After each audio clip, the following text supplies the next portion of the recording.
Hello, everyone. Welcome to the FTX podcast. I'm really happy to have here with me today Thomas and Thomas is from Jane Street. Welcome. Thank you very much. I'm very excited to be here. Yeah, great to have you. To kick things off, would you mind giving a little bit of a background on yourself and perhaps the trajectory that led you to finance? Yeah, sure. So I guess I've ended up here in the same way that a lot of people end up wherever they are, which is just kind of dumb luck. I grew up in Chicago. I went to the University of Illinois, mostly because it turns out that I couldn't actually afford any of the schools that I got into. And after college, I went to New York to try to make it as an actor. So I did that for 7 years. And then after September 11th, I decided that I needed to, grow up a little bit and take care of my family. And so, I just happened to be at Jane Street or joined Jane Street at a time when, we were growing quickly. There's a lot to do. And there's no shortage of things that needed to be done. And so that was 19 years ago. I started in 2003. And I've been here ever since. And I moved to London in 2006 when we opened the office out here. So I've been in London now for 15 and a half years. Wow. I mean, okay, I want to dig in a little bit more to Jane Street when you started. Like, what was going on in the firm? What was the focus? Who were the founders? What was the story then? And then maybe we can do a progression afterwards towards the present. Sure. Well, so Jane Street, it was a really, really great environment. And it still is a great environment. But things just change as companies and organizations get bigger.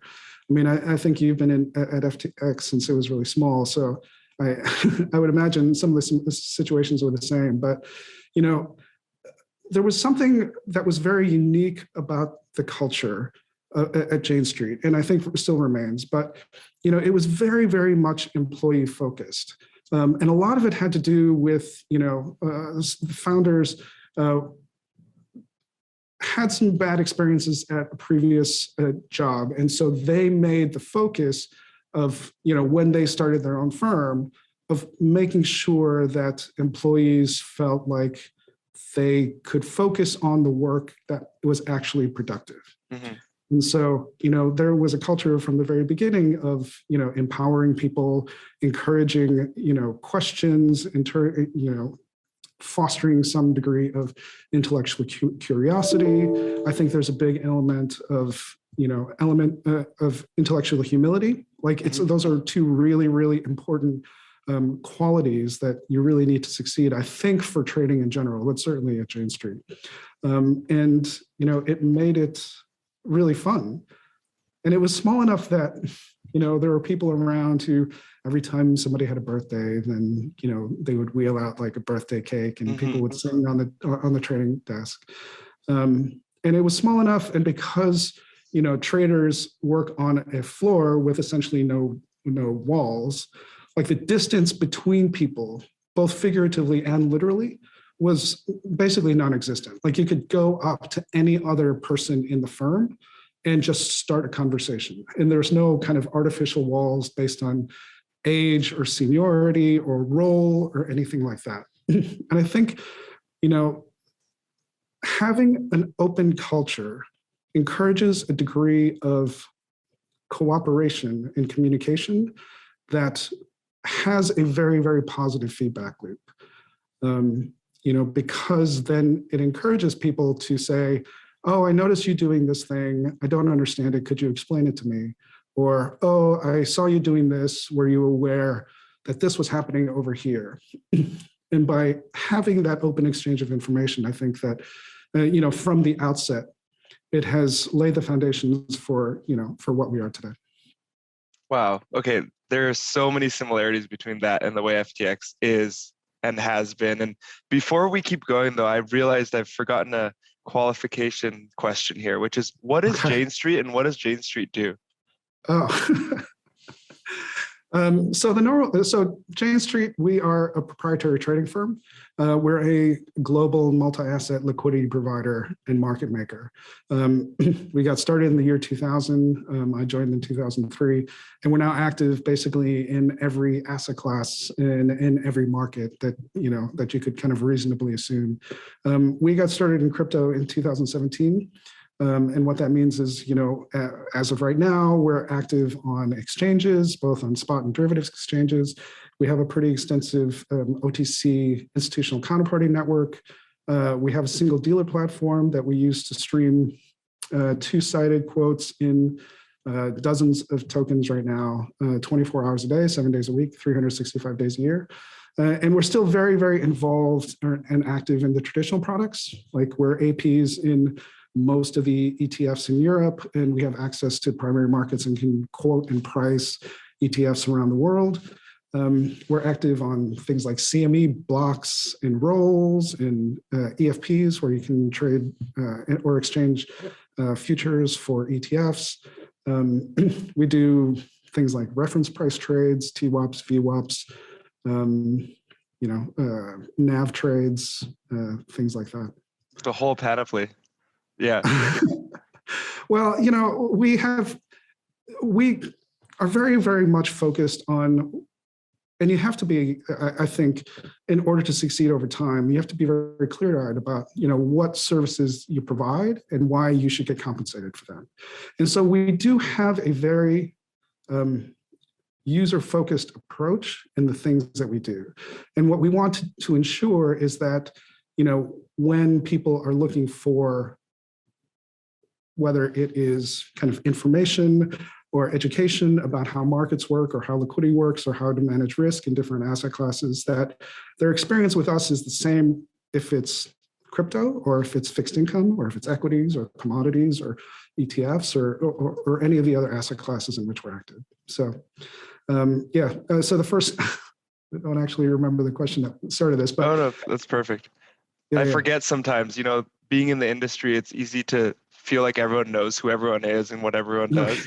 And I think it's good sometimes to just give a little explainer. So just wanted to add that in. And going back to the original line of questioning before I put us on the tangent there, I'd love to hear a little bit about your progression in the firm, because I think it's pretty inspirational. I do understand that this open framework that the firm has this thing that allows for people, notwithstanding from what role they came from, to grow within the company as much as they provide value. But I'd be really curious to hear, you were acting, right? Then you became a clerk at Jane Street when it was still a young firm. And, I know you're pretty senior at Jane Street now, and you've done a lot of amazing things. So I'd love to hear a little bit about this trajectory that led you to where you are now. Wow, this is not something that I think about a lot. It's, because in some senses, a lot of it is just kind of surfing the wave. And you just kind of, if your focus is to exist in the moment, then you just kind of, at any given moment, you look for the things that need to be done and you just kind of set about doing them. So what prompted the move to England, for example? What was the impetus there? Oh yeah, that's another so much of my life feels very synchronistic. Very honestly, I have always been a huge, a Europhile. When I was in college, when I was in high school, I studied French. In German, in college, I studied German. I've always been fascinated by European culture. And so in the year 2000, I was doing some temporary work for Goldman Sachs. I was working on their Y2K project, and they sent me to, and this was during the day, and I would audition and do shows at night. And then they asked me to go and train up some of their Y2K remediators in London. And that was the first time that I had ever been. So this must have been in '99. And so that was the first time I actually had an opportunity to come to Europe. And so I came to London. London was a very different place than it was now. Like even simple things like I grew up in Chicago. I'm a huge Cubs fan, and just getting Cubs scores like in England took forever, just because that was the state of the internet. And then after I was here for 3 weeks, and then I kind of did a tour by myself of France and Italy and rode the rails and stayed in hostels and that whole thing. So I did not get another chance to do that until 2006, when I came to Italy. And I had this amazing experience in Italy, but the trip was really hard, like flying from New York to Italy at the time. Like I'm doing a lot more traveling now. My body's more used to it. But at the time I was like, this was so amazing. But, in the US, it's like you only get 2 weeks of a vacation, and you got to use one of them between like Christmas and New Year's, and or you got to see your family at Thanksgiving and stuff. So I was like, that was amazing. I can't wait to go back, but it's so difficult that it's probably going to be years. And I think I came back in July of 2006. I found out that we were opening an office, and I said in London, and I was like, I need to go. And so like I pitched this thing to my bosses. I made a business case for me to come out here. And, they took a look at it. I probably just needed to ask, but, it felt like really meaningful for me to do this. So I gave them a business case, and they offered me a spot in London on my birthday, which was August 1st. And I was celebrating with my friends. I was like, oh, this is amazing. I'm going to get to go to London. And they said, well, when are you going to go?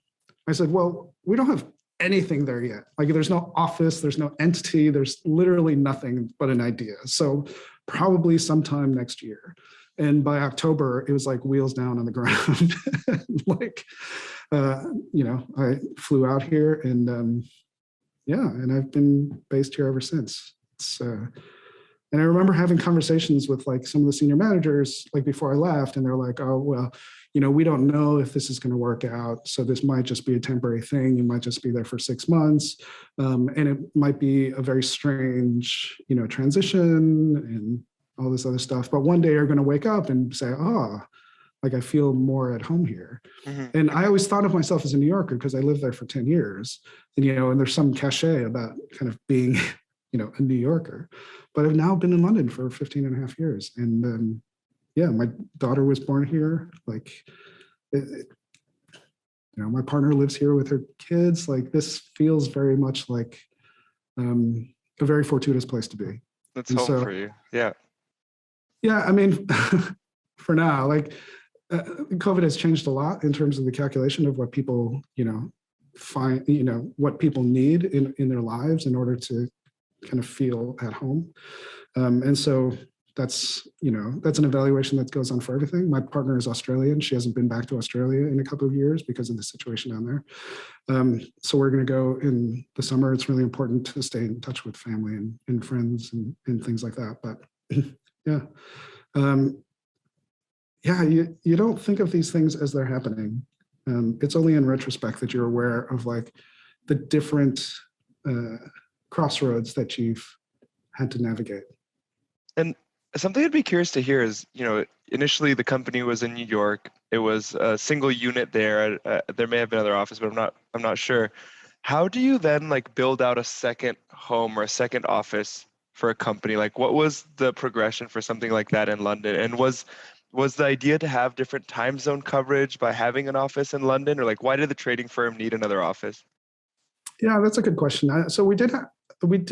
This was the second foreign office. We opened an office in Japan, I think, in the previous year. Our main office in Asia is now Hong Kong. But there's a lot of things.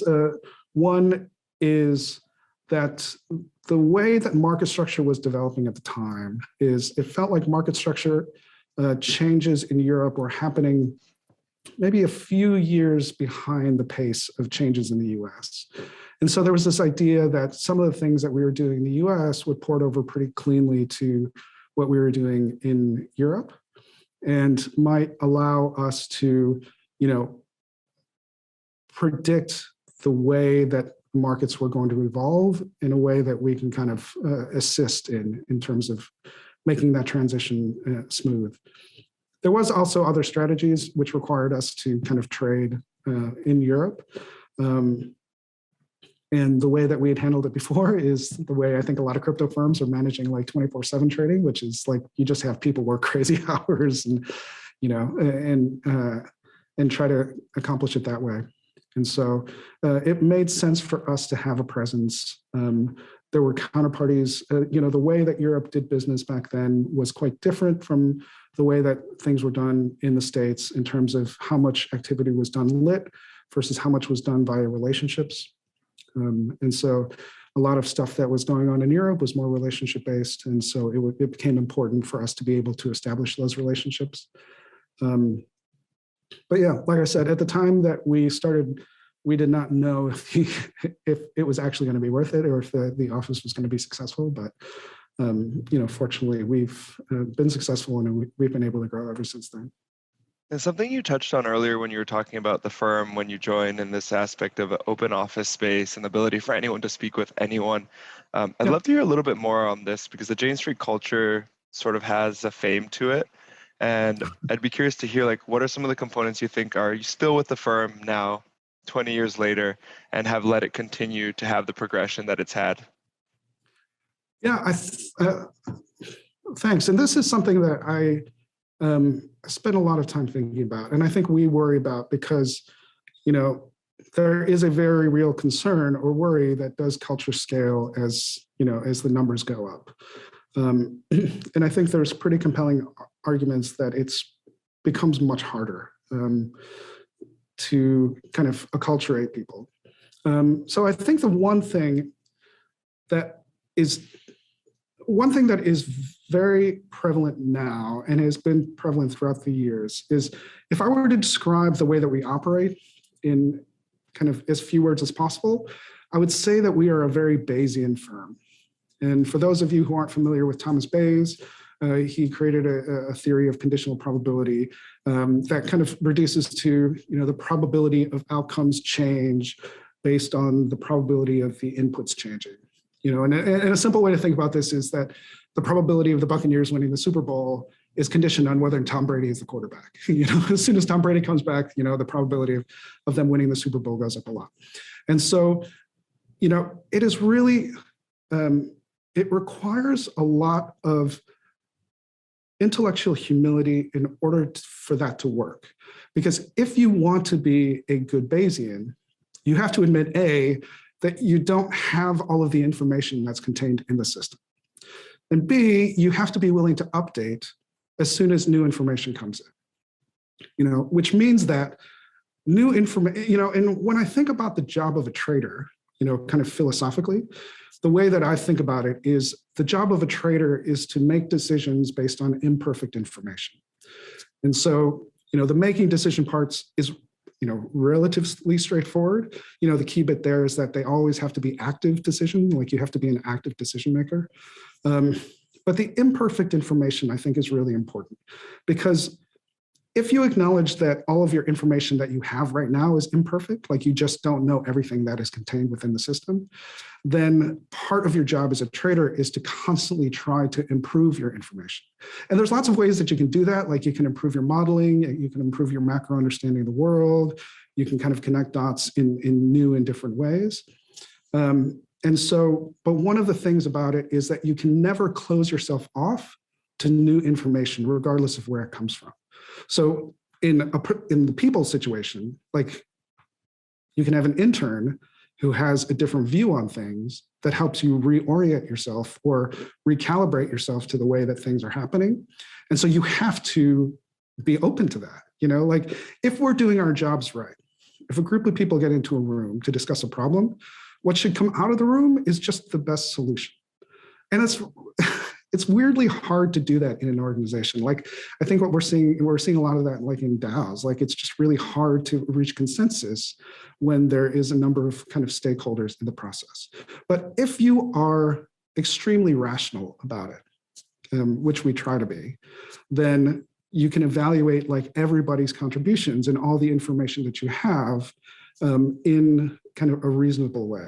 And I think Tushar mentioned this in his podcast, in your podcast the other day, like that him and Kyle were really good at disagreeing on stuff. And I think that it is important to have multiple views, but just evaluate them all kind of on its face.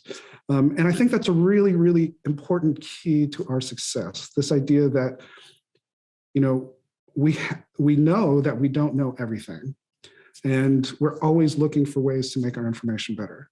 One of the things that we talk about a lot is this difference between first and second order knowledge. And I think that there's lots of different ways to think about it. But the one that resonates with me is this idea that, you can define first order knowledge as what you know, that you know. And second order knowledge is what you know that you don't know. And we tend to prize or value second order knowledge very highly. And there's a few reasons for that. Part of it is that people with strong second order knowledge tend to be the ones who try to fill in their gaps in the first order knowledge, like in basically constantly.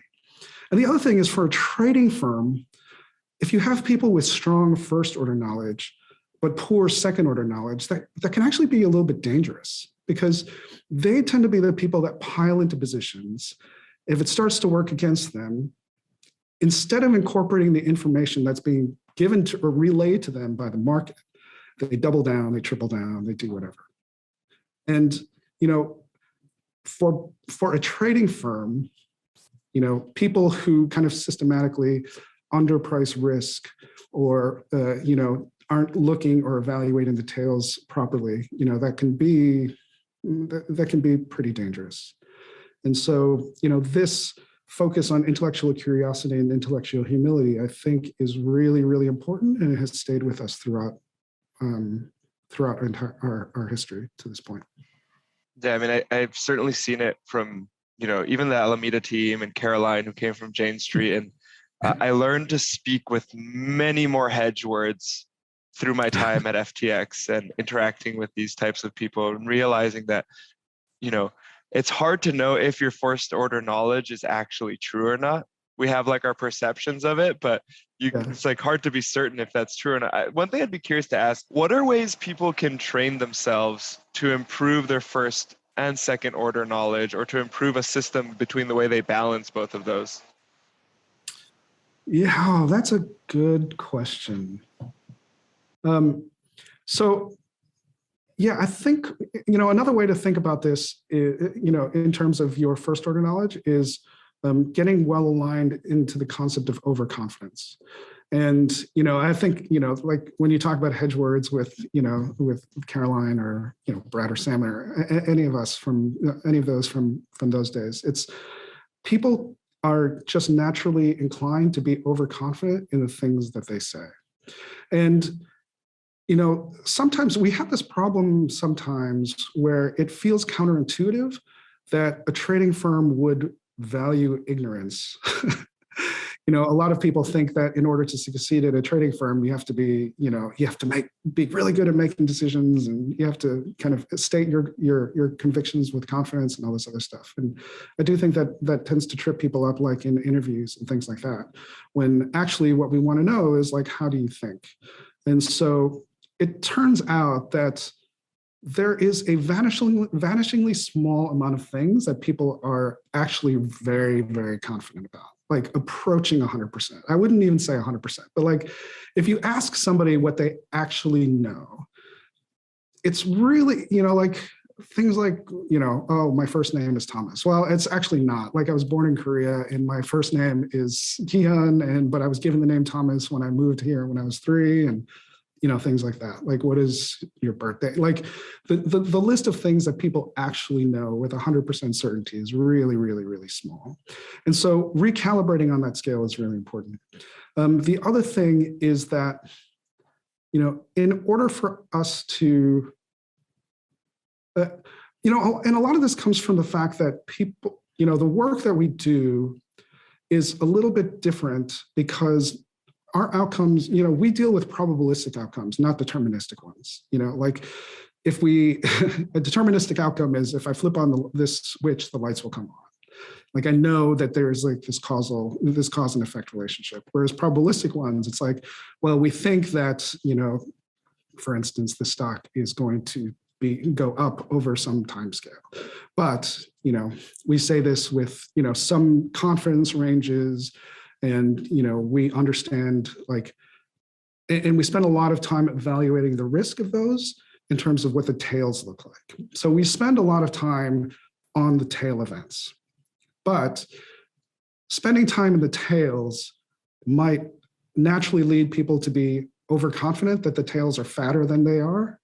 And so it's really important to kind of calibrate yourself on this idea of like risk adjusted return, like for things that require, there are times when the tails are fat, which means that they are just kind of naturally riskier. And there are times when it's thin and, and the risk goes down. And, there's lots of different factors there, like risk tends to scale super linearly with time. So if you're holding a position for long periods of time, like you just naturally need to get a higher return for it because you have to account for the risk that that position has, over that time scale. None of this veers into advice. Like, I don't actually know how to do it. Calibration is really, really, really important. Being aware of biases is really, really important. Like understanding that we all have a tendency to overstate our confidence or misunderstand the likelihood of very, very unlikely events, or and that misunderstand the likelihood of unlikely events is something that I think humanity is very bad at. And there's lots of different examples of how to think about this. The whole turkey black swan thing, like, is one way to think about it. But another way to think about it is that it's really hard for people to evaluate. Like, for instance, in COVID, like, oh, well, if 1/10% of people are going to die, then I feel pretty safe. But if you think about it as like 1 in 1,000, and there's 100,000 people in my community, like, can a community of that size like actually accommodate like that number? Like, what impact would that number of deaths have on that community? And so it's a very, very hard thing to do, and it's but if you want to be successful in trading, I think that's something that you have to spend a lot of time on. And if it was easy, then people would be right. better. Everyone would be trading. No, this resonates a lot with me because it's something I've thought about a lot. And as I've become more careful with my spoken word, I think I do tend to be overconfident in statements at times. Although I've come around that my only absolute beliefs at this moment in time are, one, is that the only constant is change.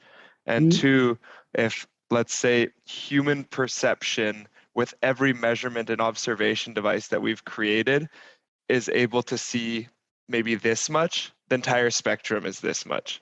And we're still very limited in our ability to ascertain everything that is happening.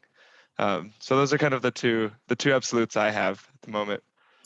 Yeah, that's really interesting. Like, the measurement one is really interesting, and we're seeing expressed all over the place. Like Heisenberg's principle, you can see like location or velocity or whatever. I think that's what it is, but you can't see both. Yeah. Yeah, or and it's I like, think that yeah. goes. There's like a few things like this. Sorry to interrupt you. It's like, like cells communicating with each other. We think it might be bioluminescence, like there might be light, like who really knows? Or it's like quarks, they're doing things when you're not observing them, but when you observe them, they're in us. Like, it's like, there's so much stuff. And then like all the different sort of radiation from all of these different planets and systems out there that we have no way of knowing what they're doing. It's like, there's so much. Yeah, I mean, I'm still befuddled by things like quantum mechanics, like properties of particles and waves at the same time. Like, so I agree, and I think that that's really important. This idea that we don't have all the information in the system, but what makes one of the outcomes of having that approach, especially as a trader, is that you make decisions based on the information that you have at that moment in time, which means that if decisions work against you, like if you do a trade and it turns out to lose a lot of money, like if your process was sound, like if you would make the same decisions again based on the information you had at the time, then you have to keep on doing those. Like you can't just overreact to like one measurement of P&L when the process over time, like, a losing trade is very likely in probabilistic outcomes. But if you would have made decisions differently, then it's important for you to acknowledge that your process needs to be refined and then do that. And so I do agree that, and it's really hard for people. Like people have an emotional response to losing trades or losing money. And it's very easy to overweight, there's a lot of biases, availability bias or recency bias or things like that, where, you say, oh, I did something dumb, I'm not going to do that again. Mm-hmm. But that's hard. Like you go to a casino, you lose all your money and you say, I'm not doing that again. And then next year when you're in the casino, like you don't actually make the adjustments that you need to make.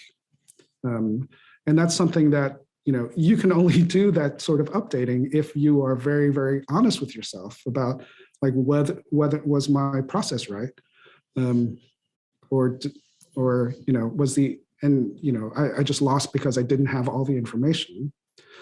Or whether or not, like you actually are doing something wrong. Is that why they say like to actually learn how to trade, you just have to trade?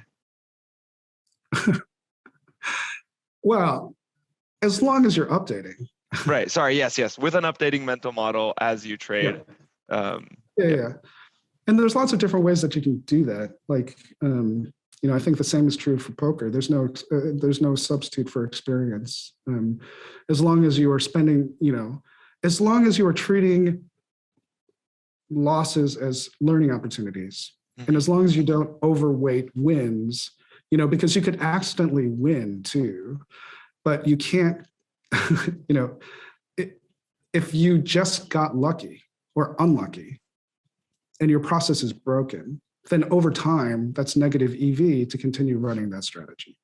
And so it's really important to be constantly calibrating. And it can be a little bit exhausting. But, I do think it's really important. And if you have listeners who kind of abide by that philosophy, like the only, the best teacher is experience, then as long as you are being an active participant in that process, then I do think that that's probably right. How does Jane Street think of expected value? Like I know Sam is very open to risk if expected value is right for that decision. Is that a Jane Street thing or was that a Sam thing? Oh yeah. I mean, expected value is the core of kind of what we do. Like, and again, this is based on this idea of risk-adjusted return. Mm-hmm. And another way to think about this is, there is some notion of the fair value of an asset. Let's just say, like if you look at the book for Microsoft, it's a penny wide and there's size up, and so like you can reasonably infer that the fair value of Microsoft is somewhere between the bid and the offer. And if you were doing something like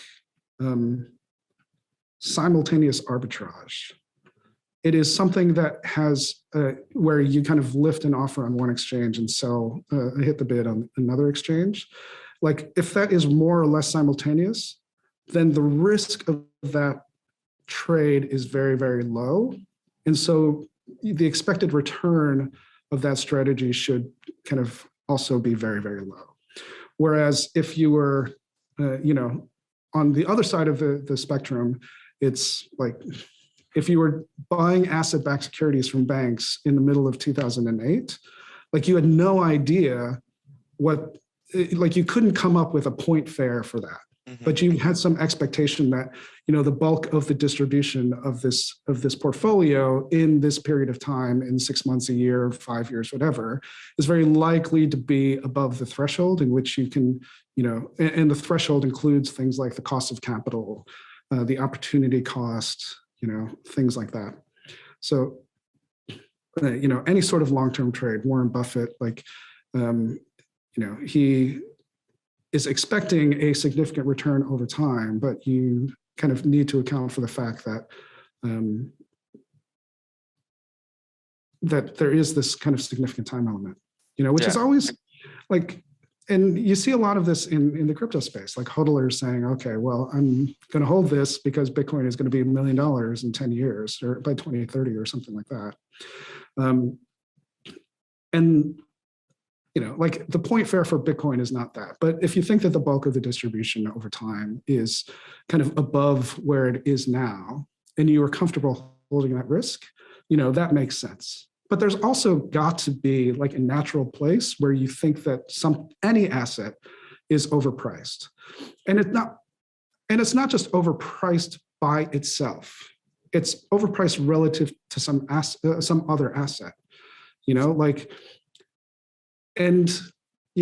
other thing about it is everybody has some sort of utility curve. And so if you need dollars in order to pay for your kids' college, dollars are worth a lot more than, these investment assets that you have in your portfolio, and you're willing to kind of sell them, in order to get the asset that you think is worth more to you at that moment. I think this answers your question. No, that does. That totally does. I mean, so does Jane Street do directional trading as well, or is it mostly focused on these very short-term movements where the tails are smaller? So I don't think of them as directional trades. I think of them as trades with longer time horizons. Okay. These trades by definition, as I said, tend to be riskier as you hold them for longer periods of time. So we are involved, and part of it is rational. Like if you are a liquidity provider, increasing the amount of capital that you post on a specific strategy, if all you're doing is responding to liquidity demands, like just increase the amount of capital that you throw at it doesn't actually increase your returns, right? Like there's a finite amount of liquidity that's being sought at any given moment. And so in some ways you have to, no matter how good you are at something like simultaneous arbitrage, like that is not going to be something that sustains you over time. Like I think that this is probably true throughout, 2017, 2018. Like there are lots of firms who existed at the time because there was lots of, arbitrage opportunities. If you didn't reinvest, or if you didn't shift into, you didn't shift your strategy, I think that, you don't hear about those firms anymore. And something else that I wanted to kind of mention, like there is a shift that happens. This is definitely true of trading firms, but I think that this is probably generally true, where, especially when you're small, you start off and your primary concern is just survival. Like, how do we keep the lights on? How do we make payroll? Things like that. And so you focus on the things that make you money. But over time, I think that there's a realization that the focus should be on your long-term, like how long-term sustainable is your business strategy. And for a trading firm, a liquidity provider, market maker, you realize really quickly that your long-term business strategy is very, very much aligned with well-functioning markets. And so it becomes very much in your interest to try to work on identifying ways that the market is not working as well as it should and making those processes more efficient. Because if you think about something like arbitrage, and I think that my guess is a lot of listeners, especially ones who got involved in the last few years, like have built a bot or have done some sort of kind of exchange arbitrage or something to that, over time. But and that's great because it's brought capital into the market. But what I think you need to realize, or people need to realize, is that it's actually evidence of a not well-functioning market. Because what arbitrage represents is the fact that users have different experiences based on what exchanges they're set up in, what country they have, what assets they have at any given moment, what time of day that they trade, which means that somebody can have a strictly worse experience. They get a worse price when they deal on certain exchanges or certain venues just because of some kind of structural factor. Mm-hmm. And so ideally, in order for these users to continue to come back, these things have to be smoothed out over time. And I do think that is one of the functions of liquidity providers like ours, is to make sure that, over time, a lot of these frictions go away. And so users now have a much more similar experience, like they're not paying up way above, fair market value for assets because there's more, liquidity in the system, there's more capital, there's more ability to absorb risk.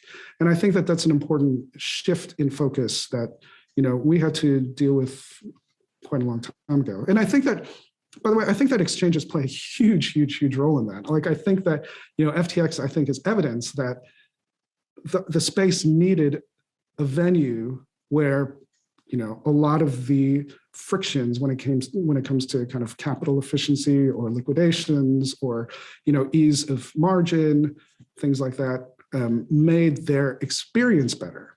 And so, I do think that, when you shift from kind of how do we make money to what does the system need in order to work well, then I think we end up kind of in the same place, like market makers, liquidity providers, and exchanges. Like, how do we service the end user? How do we service, the liquidity taker? How do we make sure that their experience is, as clean, as low cost, as equal as possible?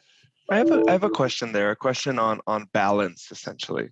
Okay. As this gap closes and the experience becomes homogenized across the board, does that reduce the growth rate that industry can possibly have because the excitement or the outsized returns or possibilities of volatility also reduce with the gap and it becomes a blander asset class that less people want to participate in? Like, do you need this wild, wild west environment for a while to pull in that foundational group that builds everything out? Or do you think it's good if you can get as soon as possible to the homogenized state? Well, I think we're talking about very different scales.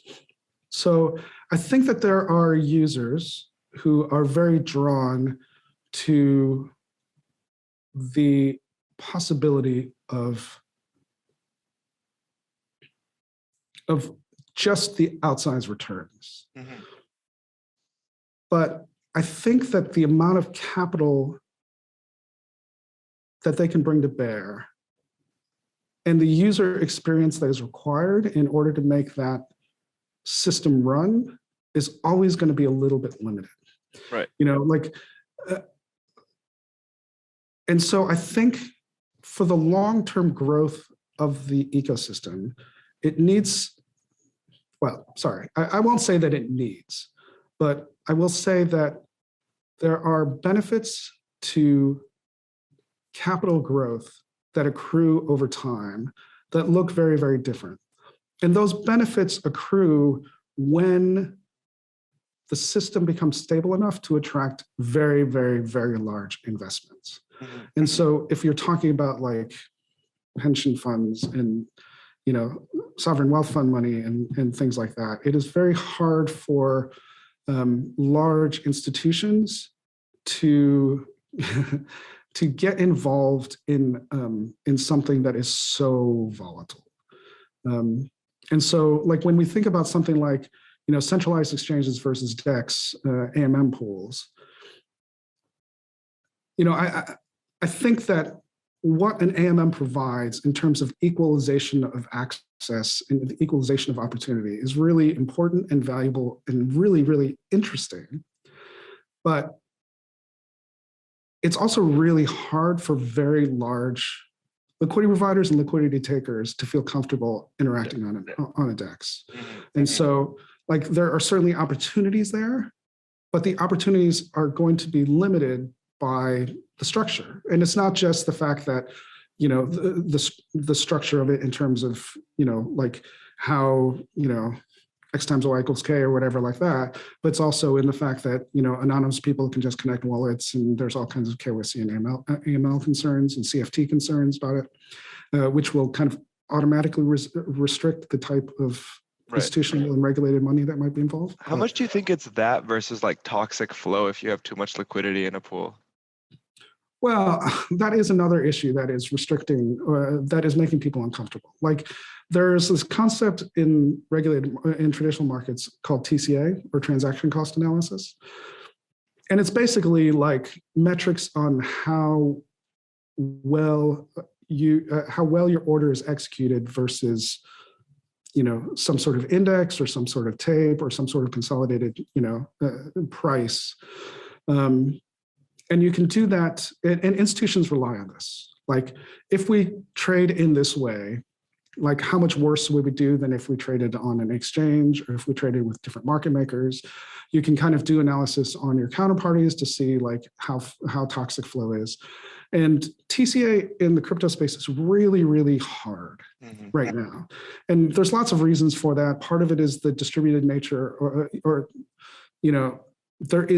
there are so many different liquidity pools that it's hard to actually know like what's the right way to like what's the right reference for any sort of transaction cost analysis. Like, do we use some combination of exchanges? Do we use a single exchange? Do we use like one of the decentralized oracles that are out there? Like, it's not clear if that exists. And I do think that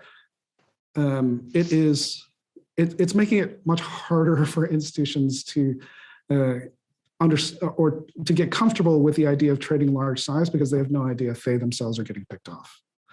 And until, this is a problem that will be solved over time, but it does require like liquidity pools to become a little bit deeper. It does require a little bit for the market data to be better. It does require more kind of analytic tools to be built. But, one of the great things about this space is that if there is a need, people will find it. Like, if anything, solutions are kind of over-engineered to needs that haven't quite developed yet or aren't as big as they thought. So I have no doubt that this is something that will be kind of improved over time. And we do want to make sure that we are part of the solution. We understand how institutions think. We understand what they're concerned about. We understand the risks that they are worried about. And so I do think that there's a role that we can play in kind of bridging this gap, like talking to, different providers in this space. Like, what are you trying to build? What problems does it solve? Who would be using it? Things like that. And that's a conversation that we would love to have, because ultimately, the goal is just to make the markets more efficient and better and more sustainable long term.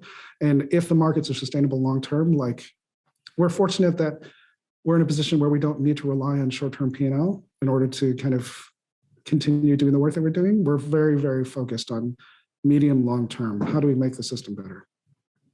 That's awesome. And this is slightly related, perhaps a bit different, but I'd like to ask how Jane Street thinks about ETFs, and then transition that into how Jane Street thought about crypto when it first started exploring in 2017. And then go from there into like how Jane Street is thinking of crypto now. The reason I use ETFs is because I know it's like a Jane Street bread and butter. So it's probably like has the largest mental model created around it. Does that sound good? Yeah, no, I appreciate that, because I think that there are more similarities in that than kind of maybe realized at first glance. Like, I think ETFs is the most recent innovation that comes close to what is happening in the crypto space now. Like, if you think about what ETFs represent, it is a way of investing in large portfolios or investing in specific strategy types. In some cases, it allows for trading, against strategies if you think that you want to be able to take a position. And it's all wrapped up in a form that is very easy for institutions, prime brokers, clearing firms, exchanges to list. And so, if you think about the world before ETFs, and I'm going to date myself because I'm guessing very few of your listeners can remember that time, but a lot of any sort of index investing was done via mutual funds, and mutual funds were structures that were great for what it was, but it discouraged people from moving in and out and reallocating between positions easily. There were lots of different tax concerns or tax implications. There was additional costs involved because of the transactions that needed to be made. And they all needed to be done by the mutual fund manager. But what has happened with ETFs is that it has made it has made it has made the idea of reallocating or price discovery of illiquid assets much, much better. Like in March of 2020, I think there was a lot of discussion about like the fact that there was a large dislocation between fixed income ETFs and their NAVs. And it turns out that the price discovery that was happening in the ETFs was actually much more predictive of what the underlying assets were worth than whatever the NAVs were, which are kind of struck at different times. So as a result, there's lots of industries that have emerged on the back of ETF. The back of the ETF kind of revolution. Like issuers are constantly incentivized to create new products that they think that customers want. New index providers are kind of were emerged, and the way that they structured their indices became really, really important. Like MSCI and FTSE and S&P, they became very, very significant roles in the way that capital was allocated. So, and as you mentioned, ETF, we are pretty well known for the work that we did in the ETF space. And I think that, so if you look at ETFs, ETFs were not a new asset class, but it was a new product structure that kind of fundamentally changed the way that passive investing worked and made passive investing a much larger percentage of people's portfolio that then was easily kind of conceivable before. The asset, so it fundamentally changed the way that people invested. Crypto is not quite there yet because I think the investment thesis for crypto is still emerging. But there's no question that a lot of the stuff that is happening in crypto is going to change the way that we do a lot of different things, especially in the financial realm. So in the early days of crypto, I think that this is kind of a good segue, because if you think about, so we got involved in crypto in 2017. And it was in the fourth quarter before the CME and SIPO launched their futures. And if you think about the products that were available then, if you couldn't trade on spot or on derivatives, the only options were like these certificates or the trust in the US that allowed you to gain some sort of exposure to crypto. But because of the way that they were structured and because of their illiquidity, they tended to trade at pretty significant premiums to their NAVs. And so what we're seeing now in terms of the sophistication of the space, the increased liquidity, the improved execution venues, better risk management tools, is I think we are seeing an evolution towards people now being able to consider an allocation in crypto at much, much better prices and in much more efficient ways than they ever could have conceived of in 2017. And I think that that's strictly better because, there's there's been so much written about crypto in the last few years, and it's very easy to think that you're really late to it. And I think that's not the case at all. Like, we still have no idea, like, what fundamental changes are going to happen because of crypto. And it's a lot of, and again, this is something, I don't want to fanboy into Shar, but something else that he mentioned is like the fact that a lot of that stuff that's happening in crypto feels like a speed run of things that have developed in traditional markets before. And I do think that that's right. It's like, it's almost like, it feels like, when you train an AI model on like recognizing images and you say, oh, okay, well, this is actually what is a key feature of being a cat, And so like a lot of the attempts are happening so quickly. And then all of a sudden people kind of land on things that are significant. Like one thing that everyone has realized, for instance, is that voting rights are really, really important. And so now there's like this massive attempt to kind of leverage voting rights in lots and lots of different ways. Corporate actions are really, really important. Like, what happened with ApeCoin, and even what happened with like the Moonbirds mint, you need to, in order for you to have had access to these types of products, you needed to have, the items in your portfolio, and you needed to be able to manage your portfolio in kind of in a smart way. And that's something that, the traditional space has always had to deal with when it comes to spinoffs, or when it comes to stock splits, or, special dividends and things like that. So, but, a lot of this is being done like in a form that is so incredibly iterative that we don't actually know what the end result, we're not even close to knowing what the end result is going to look like. And there's been a lot of different attempts that have not, taken root. And sometimes it's for good reasons, and sometimes it's, it's unfortunate, because I do think that some of them might have made things better. But so yes, it's still very, very early. It's still really exciting. We started looking at crypto in the same way that we look at other asset classes. Like, how do we make the market better? How do we assist in, the formation of fair and orderly and efficient markets? But we realized in crypto that, the market is still taking shape. Like, you can't just fulfill the need of a liquidity provider. Like, if you're focused on making the market more efficient, but the market is still developing kind of in multidimensional ways, like, you have to be a more active participant and help people understand, like, we can leverage our experience in, market structure and product structure, and help people understand, well, this is part of the reason why, the financial system is set up this way. Like, it looks weird from the outside, but it actually works.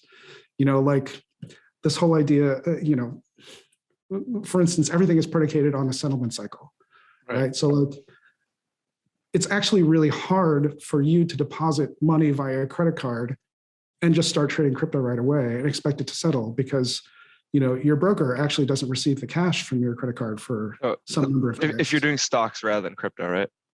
No. If you're doing crypto, like if you open an account, you fund it with a credit card, you buy some Bitcoin or whatever crypto, and then you try to move it out. Like, in that time, all that has created for, the broker is some sort of credit risk, because they have not received your cash from your, Right. And so you think, oh, why is it set up this way? This feels really dumb and inefficient, but it's actually because that's the way that things work. So we can help people understand, like, why things are set up the way that they are, and also kind of help them understand that, oh yeah, this seems like this addresses a real problem in the market. So you've touched on a few different points of things that the cryptocurrency industry is interesting in compared to finance, or things that traditional finance can learn from crypto. Are there any other particular examples or things that you've seen from the cryptocurrency markets that you think are actually better ways of doing things than we're currently seeing in other systems? Oh yeah, I think NFTs are transformational, but it's very, very early days. So I think that there are a lot of very, very inefficient processes in the traditional space that require a lot of kind of confirmations, or people reaching consensus. And when I say that, I think of things like trade finance. Like, it's really, really, really hard to actually move things from one to another, because there's so much documentation that has to take place. Like, at the dock, you have to confirm that the stuff that you're loading is the stuff that you're loading, and then that it's of the grade that it says you are, and then you have to hire the ship, and hiring the ship requires like a lease from the bank, and when the ship is in transit, it's really hard to kind of actually it's hard for ownership to change hands. And because everybody along the chain has to confirm, oh yes, I've seen this document. In this document, it proves that we can kind of move to the next step of providing financing. And then this means that, okay, we can move to the next step of filing navigation charts or navigation plans, and blah, blah, blah, blah, blah. until it actually reaches its end goal. I think, transacting real estate is another thing, like having to check registries and having the bank do, inspections and all this other stuff. Like you have to provide documents to a specific person before the process can move forward. And I think the idea of packaging everything on chain within an NFT is extremely, extremely powerful. And the other thing that you can encapsulate in NFTs is this idea of ownership of ideas. Things like things as simple as when you see an innovative piece of art, it's very easy to have it copied, or someone else to claim that there's ownership. When if you have something that's on chain, you can actually demonstrate like a Genesis event where somebody has actually created something new. And so I do think that, and it's been difficult because NFTs from a traditional financial space kind of fights against a lot of the trends that have been happening over time. Like there is a very natural trend over time. There was this idea that in order to build liquidity for a product, you had to commoditize it, especially if they're very, very different. Like how do we make sure one bag of grain is kind of roughly equivalent to another bag of grain?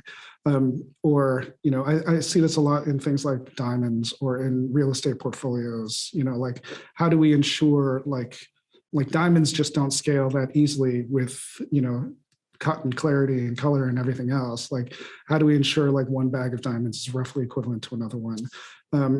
We have this problem with, fixed income ETFs where you have to negotiate kind of custom baskets when you create and redeem these things. But so there has been this tendency to have everything commoditized. And so everything is like roughly equal. Where NFTs actually kind of breaks that and says, oh, okay, each of these things is unique. But there is a power to making each transaction more efficient that actually creates the opportunity for a different type of price discovery than just kind of trading commodities that are close to each other. And so I think that that is an opportunity that whether you call them NFTs or whether you call them something else, I think this idea of, packaging everything on chain and being able to trade unique items is going to be very important. Okay. Yeah. Sorry. Go ahead.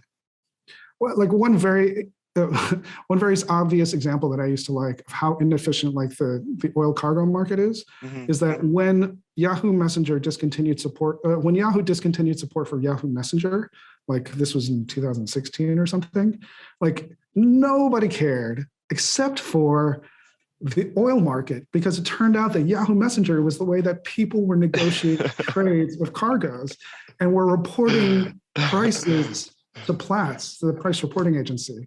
So like the idea that you're negotiating the sale of a cargo of crude that is on its way from Rotterdam to Japan, like via Yahoo Messenger, like, NFTs solve that in some form. Yeah, this is amazing because it's validating my NFT thesis that I've had for a couple of years now, a year and a half now. So real quick, I want to go back to this commoditization of everything. And it's true. It's like we're just like trying to put square pegs into circular holes just to make it work and easier for people to interact with. So I think being able to break that is super powerful.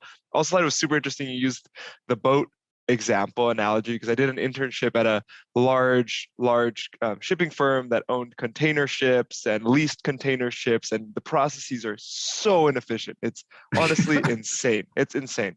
And the different grades of boats, like the Aframax versus the Supermax versus the VLCC, it's crazy. It's honestly crazy. And yeah, super crazy. So agreed there. So here's my thesis that I've been playing with for almost 2 years now, which is essentially we start with the collectibles or digital forms of art because it's the easiest to understand, the easiest to uptake. We move into utility, gaming NFTs that allow you to get into a festival with a special line like we did for Coachella.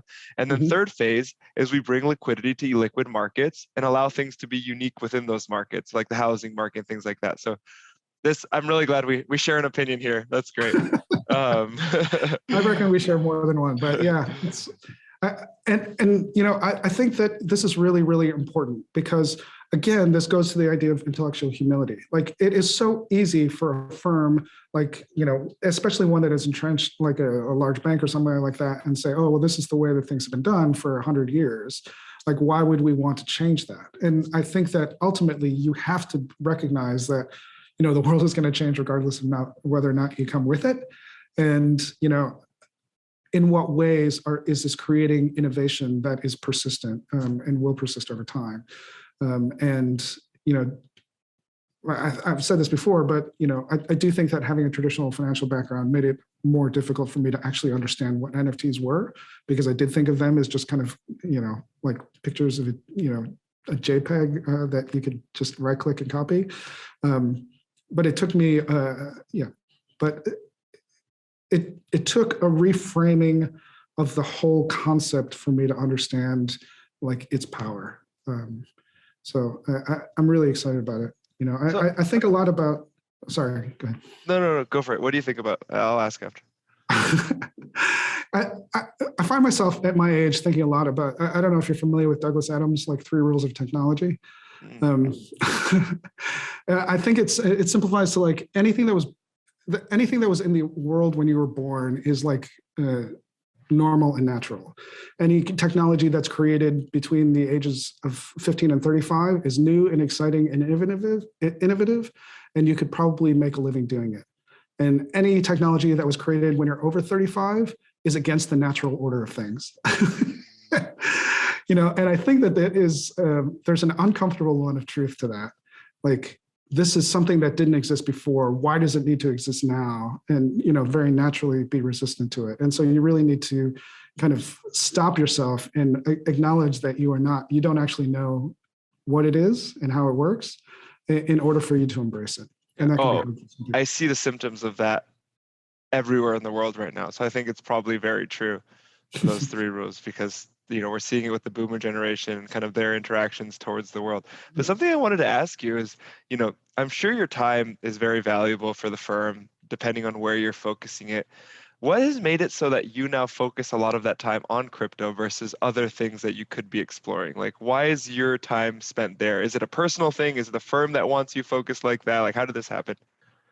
Oh, yeah. Well, part of what makes, and it's one of the things that I love about this place is that, in a lot of ways, the way that we are structured is actually pretty decentralized.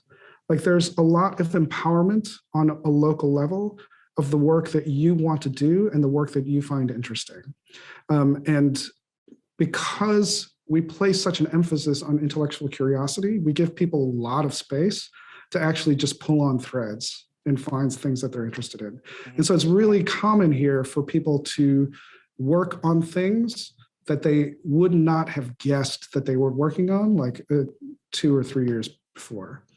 And so the crypto thing happened. I got my start on an equities desk. I moved to commodities sometime in 2015. And basically the way that we were structured in London is the commodities desk was a place where a lot of strategies that didn't have natural homes kind of ended up. And crypto was one of those things. And, I admit to being as skeptical as anybody, when I saw like, oh, Bitcoin at 3,000, what a joke. This is ridiculous. And then just kind of kept saying, oh, it's 4,000 now, it's 5,000 now. Oh, this is ridiculous. This is just, insanity expressing itself.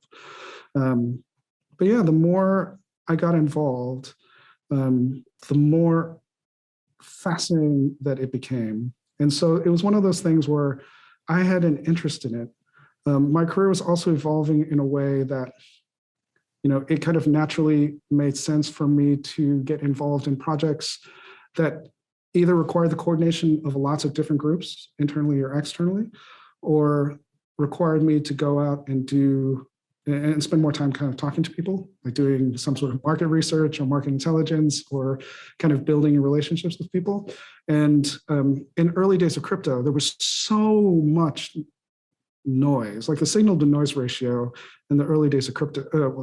This isn't the early days of crypto. In 2017, 2018, the signal noise ratio was vanishingly low. Like, we spent lots of time in conversations with people who were going to change the world, and and their projects didn't actually go anywhere. And then it turned out a couple of the people actually did change the world, but there was a lot of filtering that needed to be done. And so, I spent a lot of time doing that filtering at so the guys who are sitting on the desk and doing the trading didn't have to. And one thing led to another, and I'm now fully into it, and I spend basically all my time in crypto. And man, it is something that I am convinced has extended my career by pretty substantially. That's amazing. Let's go, Tom. Crypto degen. So how is Jane Street thinking about crypto now? I mean, are you thinking about crypto now? How are you guys, approaching the market? Are you participating more in different things? Are you still doing the similar sort of like market efficiency thing? What's the take? I mean, at our core, we are concerned about the state of the market. We want to assist in the formation of fair and orderly markets. We recognize right now, like from a trading perspective, what we are trying to build is a market that doesn't quite exist yet, which is the institutional market, like the large institutional market. There are institutions that are involved. I think most of them are kind of led by somebody who, the ones that are involved tend to have very lean decision-making structures, like family offices or portfolio managers at different places. But, the large ones that require the buy-in of multiple departments, like the tax people and the accounting people and the cybersecurity people and the compliance people and, the custody people, like if they all need to get on the same page on something like this, like they are still just exploring the space. So we spend a lot of time kind of, and that is a very natural kind of constituency for us. Like, we have a lot of relationships with large institutions like that, with whom we trade equities, we trade ETFs, we trade bonds. And so we're spending a lot of time, making sure that we are prepared for when they start making allocation decisions, that we can kind of help them. And we can help them in multiple ways, like we think our counterparty and credit risk is pretty good. They're familiar with working with us. If people want to trade multiple assets with us, like they want to do a rotation or reduce their allocation in equities and then increase their allocation to crypto, like they can all do it with us at the same time. And so from a trading perspective, a lot of the growth that we're anticipating is in this institutional market. But at the same time, we're kind of building, we're spending a lot of time with people who are trying to build institutional grade services. Like crypto, as a thesis has it was built on disintermediation, like allowing people direct access to like multiple different service providers. Instead of using a bank, you can talk directly to a lender, you can talk directly to, you can do staking directly, you can do all of these different things. You can trade on an AMM without having to pay all of the fees that are kind of, that are consumed by intermediation. But I think what's happened in, especially in the institutional space, like people recognize that they are good at one thing and they want a network of service providers to do a lot of the other things for them. And so we are working with a lot of other service providers in the space, whether they're custody or blockchain analytics or other things that we think that institutions are going to need in order for them to feel comfortable in the space. And at the same time, we have to recognize that there's lots of people building things that are going to change the way that we think about markets, or the way that we allocate capital, or the way that we, the way that we get involved with interacting with, with any sort of blockchain or distributed ledger technology. And so we need to understand and help them grow and encourage them.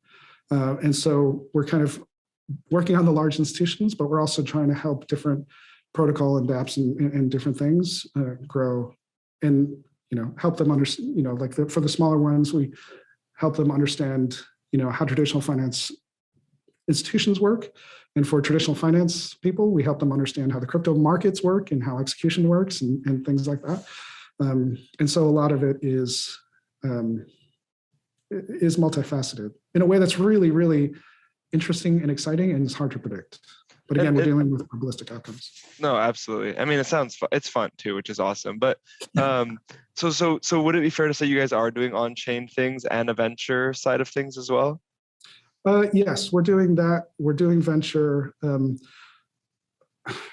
We're trying to understand how DeFi works for institutions. Again, it is difficult for us from a reputational and a regulatory risk perspective, but we also understand in order to provide services to people who need them, that these markets could be, there are ways to improve their user experience in the DeFi world, and so we're trying to come up with ways that we can interact with DeFi and still adhere to all of the controls and policies and procedures that we have in place. Yeah, it makes a lot of sense. How can crypto firms speak with you guys as far as the investment side? I mean, I'm sure tons of companies would be really excited to have Jane Street as an investor. What does that vertical look like for you? Well, we're going to be in the Bahamas next week. Okay. So you can come talk to us then. We are available on, you can reach out to me on LinkedIn. You can reach out to me on email. And that's probably the easiest way to do it. But we are, we do have a larger team who are looking at different ways for us to get involved in the earlier stage projects. It's not been a core competency of ours, so we're still learning. And so, and we also recognize that there's a lot of kind of capital is not the scarce resource when it comes to some of these. Not at all. Not at all. Yeah. And we want to make sure that people understand that it's not just about a check. It's also about some sort of access to expertise about product structure, about market structure, about how things work, about how institutions think. And if there are projects that would benefit from that, please come talk to us. Awesome. All right, Tom, I have 2 more questions for you. Thanks for going over so much. First question for you. What's some advice you would give someone that wanted to join trading or crypto or this financial world, be it traditional or non-traditional? Yes. So I will offer a piece of advice that was given to me by Jay Harnick, who is the legendary founder of TheaterWorks, and when I first was starting off as an actor in New York. And the question he asked is, why are you doing this? And I was taken aback. I was like, oh, I don't know, because I have to. He's like, okay, because if you can imagine yourself doing anything else, do yourself and the world a favor and just do that. There are lots of ways to get involved, but at the same time, it's if your passion is, being a restaurateur or being a blogger or being, anything else, you should follow the thing that makes you happy, because ultimately, the time on your time here is limited. If you do the things that you love, time is going to pass, and you're, regardless of what happens, what the outcome is, you will have been engaged in a process that has fulfilled you in a way. So if that leads you to crypto or trading or something like that, I think that, if you are someone who's very technical and you're into crypto, I assume that you're already in all of the discords that you're interested in, and you're already doing things. I think the biggest thing is, in terms of advice, is to just be very, very clear about what it is that you are passionate about. Because there's lots of different, crypto is just this umbrella for actually a huge variety of different things that are going on.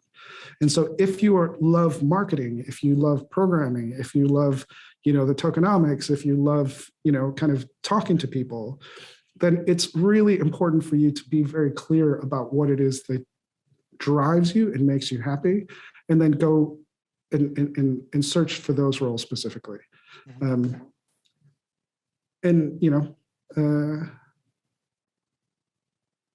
don't be afraid to be creative. Like, I know that you've been very honest about kind of your origin story at FTX, and there's lots of news stories out there about people who minted their CV as an NFT and airdropped it to FTX and stuff like that.